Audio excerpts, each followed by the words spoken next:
Hey folks, this is Seeker, and welcome to my breakdown of the Diamondus Dash custom level in Monster Bash. I figured I would just post a quick video on the actual playthrough, but it was a little too quick, only 15 minutes, so I'll expand it a bit by covering the Monster Bash HD level editor somewhat, and my thought process was for recreating this Jazz Jackrabbit level in Monster Bash. So this video is going to be in two parts. Second part being a no damage run with the PC speaker through this level with all items.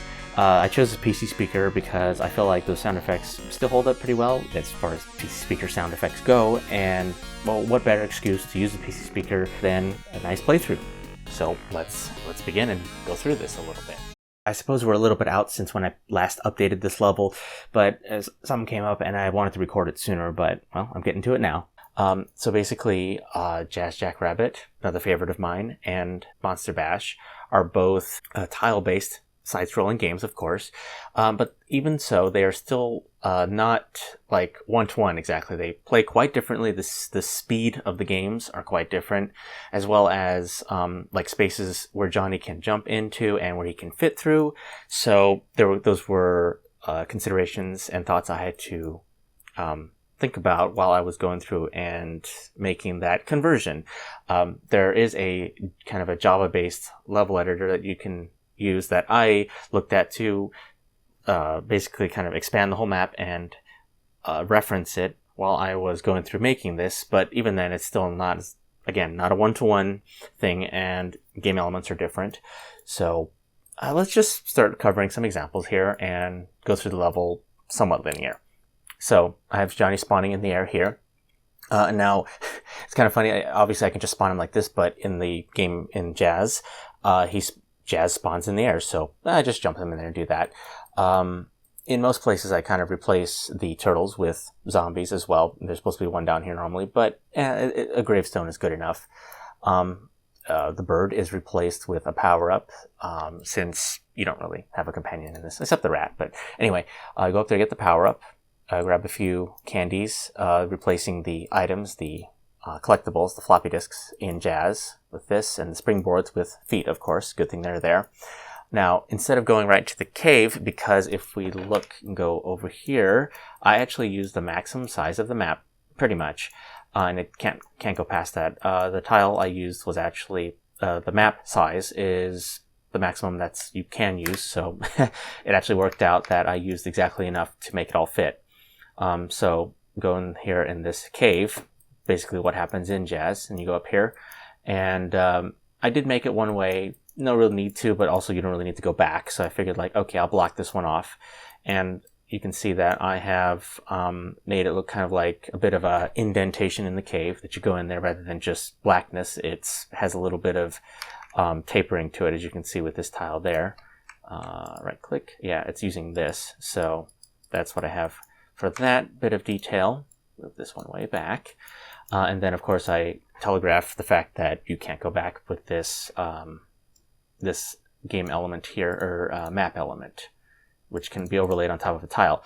Of course, we get to certain things like this, which I'm not sure how I can have a half tile like this and then also have this butting up against it, because I can only have one tile there. It's a 1x1. I could have like a cave background tile, so I can actually kind of get around that, but then I can't have the mountain background. That would fit kind of a mock Diamondus with those rolling hills that the first Jazz level has. Whereas in the main campaign in the story, you actually do see, such as level 2, episode 1, that you go in there and then you actually see slopes like this and so on, but also a cave wall that neatly covers the background entirely. So I don't know if that's specific to something that's hard-coded that you can't do in the level editor, or if I'm missing something, but regardless, that's why it looks like this. So you continue along here. Oh yes, I should mention that the dragon, the bees, could not be replaced by the dragonflies. They can, but I decided not to go with that because there are ways that you can activate them pretty easily without realizing you did, and then they fly off screen and then hit you from off screen kind of unfairly without you realizing that you had activated them, and then they run into you, and I don't know, that felt pretty cheap. So none of the bees are replaced with dragonflies. The only thing that I added that do fly are these cave bugs, which you have to shoot them in order to activate them. So that's fair, but you won't find any other flying enemies in here because of that kind of limitation that ended up happening. So no bees, no flying enemies. You proceed through the cave here. All the water's dried up because Count Chuck has taken over this realm with his own. So you have to, a bit of a crossover here. You gotta take care of it. Yeah, you have some spiders here. They're kind of not in the way intentionally. Actually, they're kind of your friend in this one, as you'll see in some later parts. So free some pets here. If you stand here, you can use the split shot to free all of them here like that. I kind of why I place them there more than like 2. It's like, I'll just place 3 and have it so you can stand right here and do that. The rabbit's stink sign is replaced with these. So I'm going to interject here, and if you're going to watch anything about this video, this is probably my most fun thing that I devised for this level. So I'm going to cover it, well, first, at least in editing, I'm going to put it first. So you can just watch this and then go to the gameplay afterwards. Regardless, this is the collapsing stairs normally, and as soon as you touch it, it falls. Which is kind of, and actually you get pulled in too. If you kind of like try and run back, you actually get pulled in. That's kind of that's a funny thing with the stairs. I didn't want to use the breaking wooden bridge here because you can just jump on them indefinitely. There's no one's going to fall. This one, you're going to fall. So you fall in, hopefully don't get stunned in here and get ambushed by zombies and chattering teeth to prevent you from firing. Land here. If you are observant enough, you may notice you can climb this chain and prevent yourself from being stunned, which is why I put that there. Then you have to shoot these buttons in order to create these ladders to get back out. Ideally on this side is trapped. You can go on this side and then go around this way for safety. So the main trap in this, though, is that these are all connected blocks, but they're floating in midair. Gravity and physics do not affect them yet until you shoot them, which is setting this off, because these eyeballs are going to ambush you once you trigger the buttons. But I could not find a way to block off them from coming out or anything with any of these elements at all. Like, I tried most of these, like this doesn't block enemies, these disappear immediately. There was nothing else that I could find to block these guys off except these pushable blocks. So I had to put them in a line like a wire, basically. And as soon as you shoot either this accidentally or shoot this button, these are suddenly affected by physics again and all fall and free these eyeballs, which I left the room here for them to, for these to fall and then do that. And there's no way for these to be pushed into there because, as you can see, they're all, these are 2x2 and these are 1x1. I made sure to space them just so that you can't shoot this way, shoot through there and push them into the eyes. So you can set that off and they ambush you. Of course, you can just hopefully shoot this and then jump out immediately. But that's for clever players to find. So there's a plant that you could water, but this is dried up. You can't do that. You have to proceed further in the level to that big waterfall near the end of Jazz level 1 in order to fill your flask. So kill some skeletons here, and then there's normally a carrot here. So get that. You also need to water the plants in my version 1.1 of Diamondus Dash level in order to free this pet. Otherwise, you can't quite reach it. It's kind of a hard to reach angle, so you do need to climb the plant. You have your secret over here that has some items in front of it, just like Jazz. I did do an enemy stop here, which is what this is. That's right, I can't right-click elements. So it's this one here. That's enemy stop. And even heads will stop. This does not stop flying enemies, though. I tried and I covered this area with that, but it didn't stop the flying enemies. So this enemy stop only works on some enemies, but even rolling heads, which is kind of funny. So I didn't want them to walk past this and you land on top of them. They stop here. Go down here, some hands. I spruced up this area a little bit rather than it being very narrow where Jazz just walks through and does stuff. Now you can kill some skulls here. Stand here and juggle them, but then, hey, you're going to get hit with a knife. So kill these 2 cave bugs, and then proceed through here. You can do this without getting hit. It's fine. Just time your jumps carefully. The lock is a little bit obscured by this wall here, but if you bounce a rock, if you jump here, bounce a rock off of this, here, and then it hits the lock. You'll see it in the gameplay after this. Free a few more pets. There's a hidden one up here. there's kind of a hidden one up here with some hands waiting for you, but just blast up here, time it right, and you'll be fine. You may notice I put some solid blocks here, which is this, using these to do that. That's because there's a glitch where you can shoot this way through it and it kind of bounces inside the terrain. That's also present in the main levels. That's kind of why I did that. Otherwise, these should be solid, but they clip right. The rocks clip through, and that's kind of weird. So I just put these there to make it look a little better if you do shoot the angle. If you do shoot at that angle. Proceed here. There's normally invincibility for Jazz, but here, just pick up a carrot. Pretty sure it's invincible anyway. And then I spruce up this area as well. Normally use rapid fire here, but instead you can go over here and access these plants. This one you can see, this one you can't, and this leads to some secret areas and so on. Now I would love talking about this in great detail and covering it linearly, but I have had a bit of a first draft at this, and it was way too long. So I'm going to try and make it a little more abridged rather than it in exhausting detail. So we have some trees here. I didn't make these very, very well. Just kind of like roughly slapped it together with some branches. These mid to front and front to mid were my attempt at making these so Jazz doesn't clip, so Johnny doesn't clip behind him.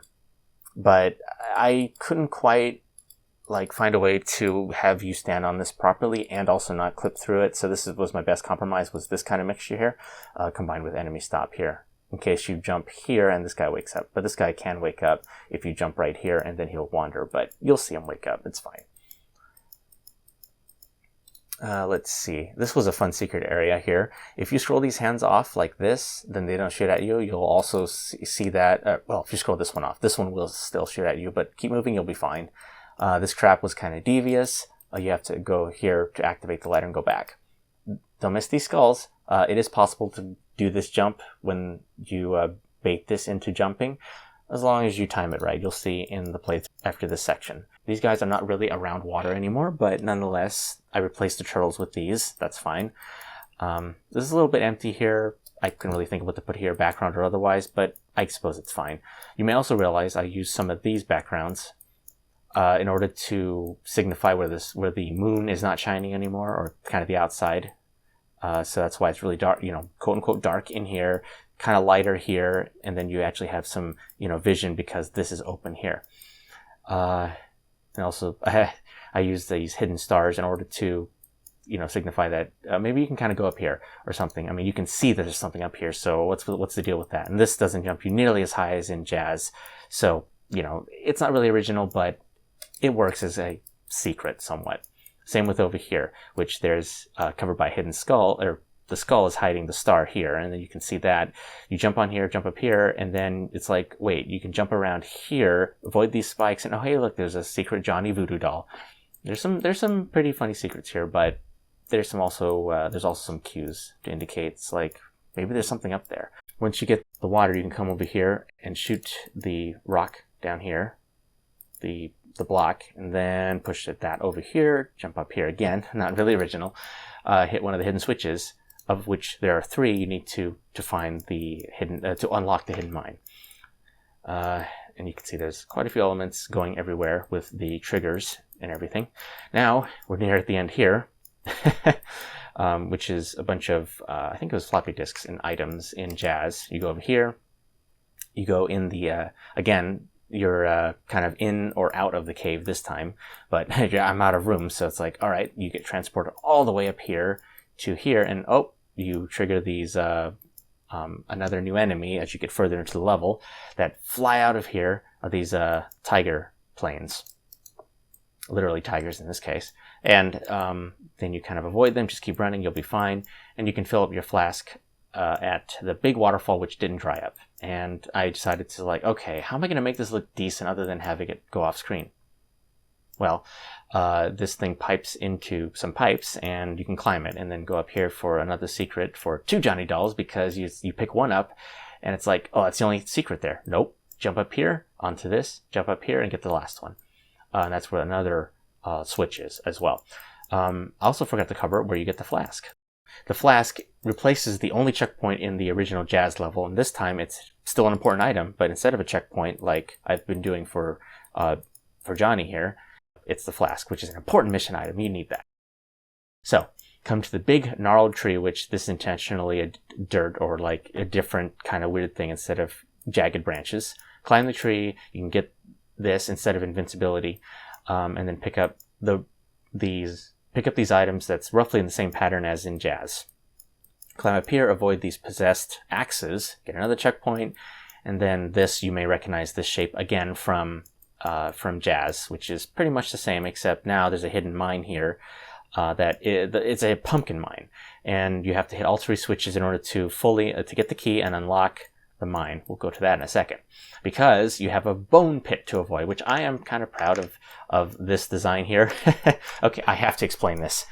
So you come out of the pit and backtrack once you have your full flask. Keep in mind that I set this up down here. I keyed this to type 2, which as soon as you trigger this opens up, and then you can shoot this again. They're floating here.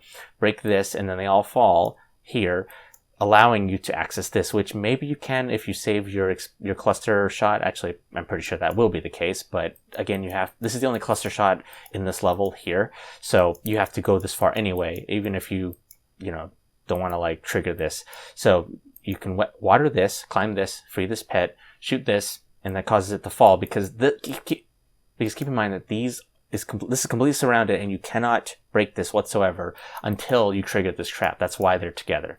I intentionally did that. So do that, shoot this call, go down here, make this plant grow, and then do this part as well, and then backtrack just enough, and all this is kind of obvious now.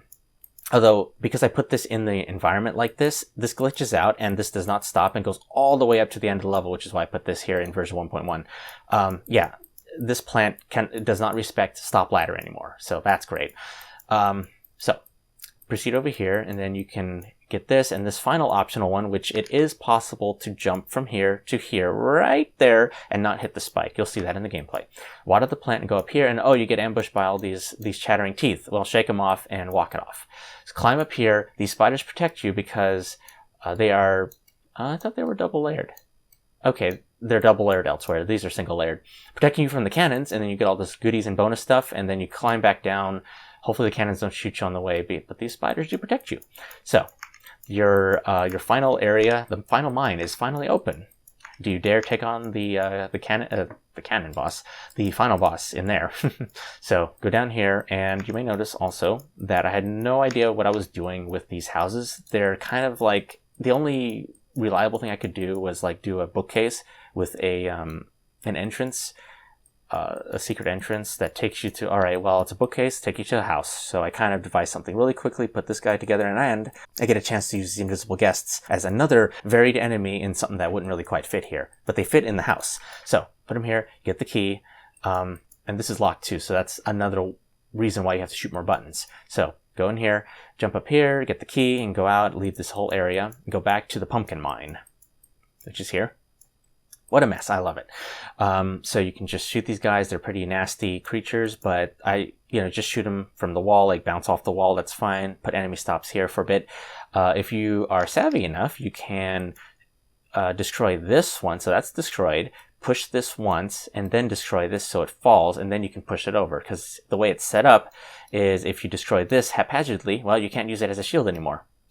Actually, it doesn't protect you from the projectiles, but you can just push this into them off screen like this. Again, spiders protect you here, but you do have to shoot these two. Destroy these and then head into the mine properly. Now we have some skeletons here, and just ignore them. They're just hanging out. And here's the final boss, which is a hobby horse. That's the word. Originally in version 1, he was here, and you could just shoot him from off screen, and he won't activate. You can just kill it. So I realized that, and for 1.1, which is the current version of this map, I put him up here, so you can't do that. Of course, there's still plenty of ways to deal with him. You got the fireball. You can safe spot him. So if he's around over here, you can stand here and he can't really jump up here very well at all. So there you go. And final thing is, if you notice this, these are designed to help you jump up here and get that. But if these are down here, he's over here, boop, knock it into him, kill him in one hit. You'll see that in the gameplay. So, yeah, there's that, and there's a Johnny effigy being burnt by a kind of a wall dragon here. I couldn't really make his cave very well, so this will do. You just break these blocks, come down here, and pick this guy up. There's a hard wall here that you can't bypass. That's why I did this. So you can't accidentally stand up and burn yourself and die in one hit. That would be cheap. So I just prevented it, so you cannot do that. You can't stand up. And this is about roughly the shape that you can touch the dragon or avoid the dragon and you're still safe. I kind of mapped it out roughly. And then you climb up this ladder that is now triggered and go over here to the secret, and level's done. You'll see all that in the gameplay, which I hope you enjoy. I was pretty happy in how I eventually made this crossover level between Jazz and Monster Bash, and it was very fun. Originally I wanted to do Medievo Bash, rather, as the title, but I couldn't quite make the layout, and it's like, well, outside is creepy anyway. That's the first level Johnny's in Monster Bash, so you know what? I'll just go with it, and this is the entirety of it. You can also just look at the level yourself when you download it from the workshop and then toss it in the level editor and take a look at it. Yeah, it was very fun. This is all the elements in there, and I feel like I learned a lot in how to use the level editor. There's a lot here, and hope to find out more secrets and tricks as I go on. So I hope you enjoyed this, and I look forward to doing more levels.